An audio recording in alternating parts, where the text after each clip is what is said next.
स्वर्ग की यात्रा। बादशाह अकबर के दरबार के अधिकांश मंत्री बीरबल से जलते थे। उन्हें बीरबल की अकबर से निकटता फूटी आंख नहीं सुहाती थी। अकबर का बीरबल पर अति विश्वास तथा हर बात पर बीरबल की राय को सर्वोपरि रखना भी वे कारण थे, जिसके कारण बीरबल दरबारियों की ईर्ष्या का पात्र था। दरबारी जानते थे कि बीरबल के रहते वे कभी बादशाह अकबर के प्रिय नहीं बन सकते।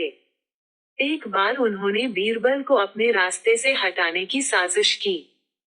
इस साजिश में उनका सहायक बना बादशाह अकबर का नाई। नाई को बादशाह अकबर के बाल काटते समय उनसे वार्तालाप करने का अवसर मिल जाता है। एक दिन बाल काटते हुए वह अकबर से बोला, बादशाह सलामत। कल रात मैंने एक सपना देखा, जिसमें आपके अब्बा हुजूर मुझे दिखाई दिए। अपने पिता की बात सुनकर अकबर भावुक हो गए। वे बहुत छोटे थे जब उनके पिता की मृत्यु हुई थी। भावुक होकर उन्होंने नाई से पूछा, अच्छा, कैसे लग रहे थे अब्बा हुजूर? अपनी बात में अकबर को रुचि लेते देख नाई ने अपनी चाल चल दी, वो ठीक लग रहे थे हुजूर। उन्होंने मुझसे कहा कि वे स्वर्ग में हैं और बहुत आराम से हैं। बस एक चीज की कमी उन्हें खलती है। वह क्या? अकबर की उत्सुकता बढ़ने लगी। हुजूर, वहाँ उनका मनोरंजन करने वाला कोई नहीं है, इसलिए वे खुश नहीं रहते। स्वर्ग से जब भी वे बीरबल को आपको लतीफे सुनाते हुए देखते हैं, तो सोचते हैं कि काश बीरबल उनके पास होता। उन्होंने आपके लिए पैगाम भिजवाया है कि बीरबल को उनके पास स्वर्ग भिजवा दिया जाए।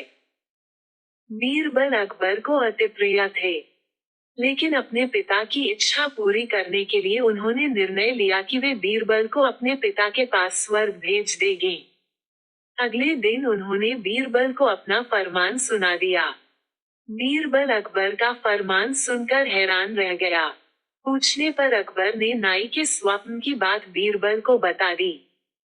बीरबल को समझते तनिक भी देर न लगी कि ये दरबारियों की उसके खिलाफ साजिश है और इस साजिश में नाई भी उनके साथ है। लेकिन अकबर के आदेश की अवहेलना करने का साहस उसमें नहीं था। वह स्वर्ग जाने को तैयार हो गया, लेकिन उसके पहले अपने परिवार के साथ समय व्यतीत करने के लिए उसने कुछ दिन का समय मांग लिया।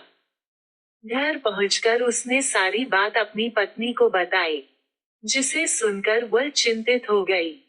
लेकिन बीरबल इस विपत्ति से निकलने की एक योजना बना चुका था। योजनानुसार अपनी पत्नी के साथ मिलकर उसने अपने घर के आंगन में एक कब्र खोद ली। साथ ही उस कब्र के भीतर से अपने शयन कक्ष को जाती एक सुरंग भी निकाल ली।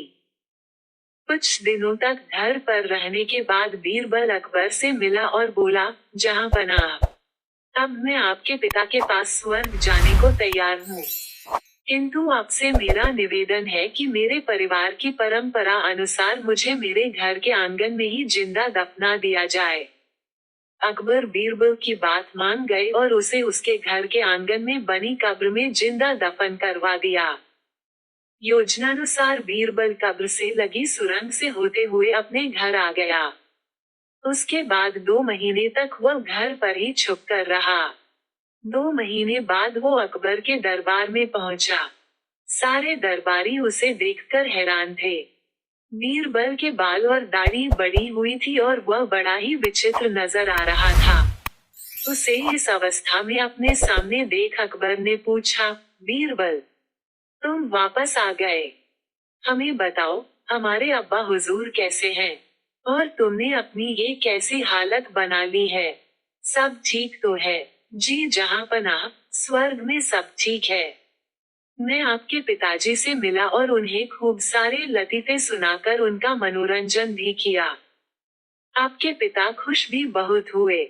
लेकिन बीरबल के कहना जारी रखा, स्वर्ग में नाई का ना होना एक बड़ी समस्या है। इसलिए तो मेरे बाल बढ़ गए हैं और दाढ़ी भी। आपके पिताजी के बालों और दाढ़ी की हालत तो मुझसे भी बुरी है। इसलिए उन्होंने स्वर्ग में आपके नाई को भिजवा देने का पैगाम भेजा है। इत्तेफाक से नाई भी उस दिन वहीं था। बीरबल की बात सुनकर उसकी सिट्टी पिट्टी गुम हो गई। इधर अपने अब्बा हुजूर की ये इच्छा भी पूरी करने ले लिए अकबर ने नाई को जिंदा दफनाने का आदेश दे दिया। ये आदेश सुनकर डर के मारे नाई अकबर के पैरों पर गिर पड़ा और बीरबल को फंसाने की योजना और उसमें शामिल मंत्रियों के बारे में अकबर को सब कुछ बता दिया। फिर क्या, साजिशकर्ताओं को उनकी साजिश की सजा मिलनी ही थी। अकबर ने सबको 50-50 कोड़े लगवाए। नमस्ते मेरे प्यारे दोस्तों, आपका स्वागत है मेरे YouTube चैनल में। अगर आपको मेरी कहानियाँ अच्छी लगती है तो प्लीज चैनल को सब्सक्राइब करें और वीडियो को लाइक करें, शेयर करें। धन्यवाद।